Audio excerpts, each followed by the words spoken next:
Yo, it's your boy Luap coming back at it again with another video. In this video, I will recap and review Pokemon Journeys episode 107, Help Big Brother Yamper, as well as give my predictions for episode 108, Lucario and Greninja, the Wave Guidance of Destiny. If you guys enjoy episode reviews as well as recaps each and every week, then I highly suggest you hit the like button and subscribe, as it truly helps support the channel. But with all that being said, let's begin by recapping the events of episode 107. The episode begins with Ash, GOH, and Chloe feeding the Pokemon of Cerise Park. Then we get a very cute scene of Pokemon in the park greeting their big brother Yamper a good morning. Not long after, Grookey comes in worried, saying that he lost his stick. So Yamper quickly uses his detective skills to find Grookey's stick using its scent. Next, we see Pinsir sulking beside a tree because her love Heracross is again attracted to the scent of Lilligant. Ash, GOH, and Chloe try to cheer Pinsir up, but Yamper immediately thinks of a solution to the problem and drags Panpour into using Scald on an infatuated Heracross. This causes Heracross to go back to its senses and give Pinsir some flowers. The couple is happily together again, until Alchemy passes by and it does not go well for Heracross. Right after this, Rattata scarily brings the news that there's a fight between the Rock Pokemon and the early Route Pokemon. Everyone behaves after Yamper does some barking, and this leads Yamper to realize the reason for this fight.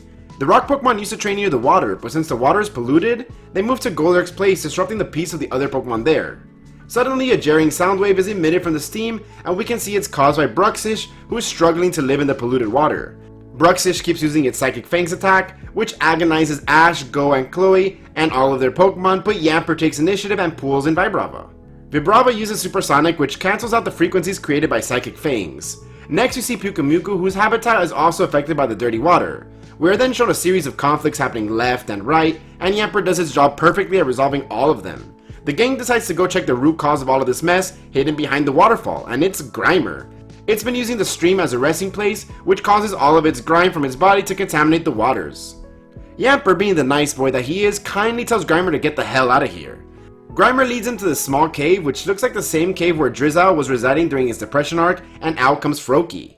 This causes Go to realize that Grimer became Froakie's senpai and gave up its cave to Froakie. So Ash makes a plan on having the Pokemon of the lab work together to create a mini pool for Grimer to live in. Upon finishing the pool, SUICUNE enters the scene out of nowhere and starts using Rain Dance. It then skips across the water and magically purifies everything that it touches. Pyukumuku and Bruxish become delighted now that their home is back to normal. Grimer's mini pool is filled with the rain, so it's finally time for Grimer to enjoy its new home. SUICUNE walks behind Yamper and whispers something to him.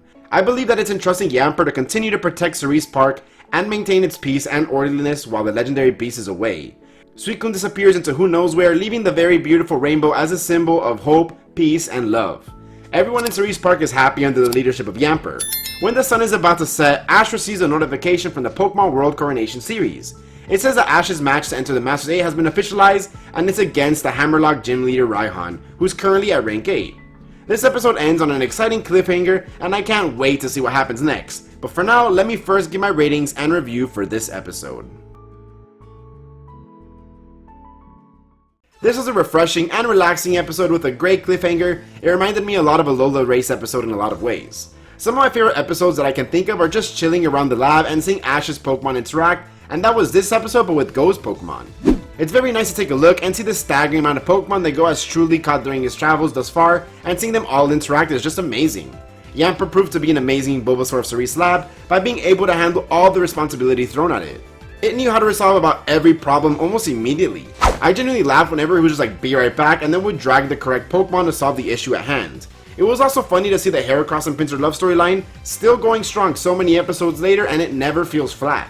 Grimer and Froakie is the unexpected pairing that I never thought that I needed, but now I totally love. SUICUNE's presence was also very powerful, and it truly felt legendary for the few minutes that it was on screen. I will say that when he actually showed up, my first thoughts was more like, wow, I completely forgot that GOH actually caught this thing. And the fun fact is the episode that GOH did catch it was 3 episodes before I started reviewing the Pokemon Journey series all the way early last year. One of the weaker points that this episode had, and in my opinion was a huge major issue, was reusing a lot of the scenes where Ash, GOH, and Chloe were going back and forth. It just felt forced. I would have much rather had them see a couple more problems going on throughout Cerise Park instead of just repeating the same few ones. Also, that random 10 seconds of Grookey losing its stick were pointless, but of course my baby is so cute, so it's all forgiven. On the other hand, the scene with the Pokemon making Grimer's pond, with 1, 2, 3 playing in the background was really amazing. I'll be giving this episode a 7.5 out of 10. I felt that it was definitely better than a 7 for me, but not deserving of an 8. The final cliffhanger scene with RAIHAN being his upcoming opponent was also really great, and I will talk about that in a shorts that I'll post tomorrow. Stay tuned for that. But for now, let's take a look at the episode 108 preview trailer and give my thoughts and predictions. We see Ash go Pikachu and Lucario in what has to be Kalos, with Ash wearing his Mega Glove. The narrating GOH says that Ash is in 9th place in the World Coronation Series, and Ash says that he's finally got his entry battle into the Masters 8 coming up. All of a sudden they're attacked by Roots, and it's Greninja here to save the day. And in order to get stronger, they have come to meet up with Greninja. We see some scenes of Greninja and Lucario bonding and probably getting stronger together. I think that this episode is going to play out exactly like everyone thinks, if I'm being honest.